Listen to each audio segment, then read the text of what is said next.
लिहाज का पाकिस्तान में इस वक्त मौजूद हूँ जमात इस्लामी के कन्वेंशन में रावलपिंडी मरी रोड में जिस वक्त मुनक़िद है। मेरे साथ 55 ऐसे लोग मौजूद है, 55 जो ना सुन सकते हैं ना ही बोल सकते हैं और आज एहतजाज में शरीक है, महंगाई के खिलाफ निकले हुए हैं। इनसे कोशिश करेंगे बात करने की इशारों में। एजाज कुरैशी और उनके साथ आने वाले साथियों को हम खुशामदीद कहते हैं। अजीज साथियों,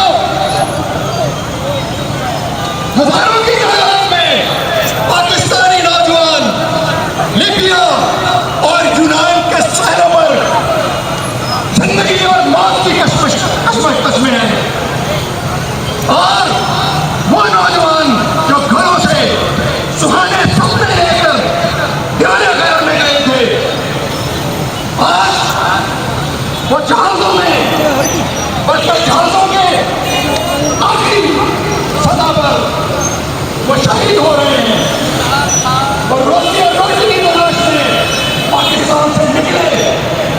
उसकी वजह क्या है कि आज 5-5 घंटे बनाते जा एक खास तबका है, जागीरदार है, बढ़िया है, गोली गरीब है, उन्हीं को ही नौकरियां मिलती हैं, उन्हीं के बेटों को रोजगार मिलते हैं और एक आम आदमी और गरीब आदमी जिसके बेटे के पास BA MA और मास्टर्स की डिग्रियां हैं, लेकिन उसके लिए नौकरियों के दरवाजे बंद हैं।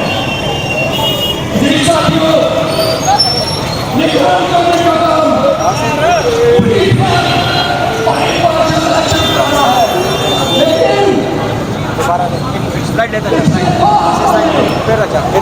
ऐसे आराम से लेते जा। इन लोगों ने डीजल पेट्रोल के रेट में 35 से 40 रुपए आ जाओ चाचू चाचू। आज पेट्रोल की कीमत 305 रुपए पर लीटर है और डीजल 315 रुपए पर लीटर है और डॉलर इंटरबैंक रेट 350 से बढ़ गया है। मेरे अजीज साथियों,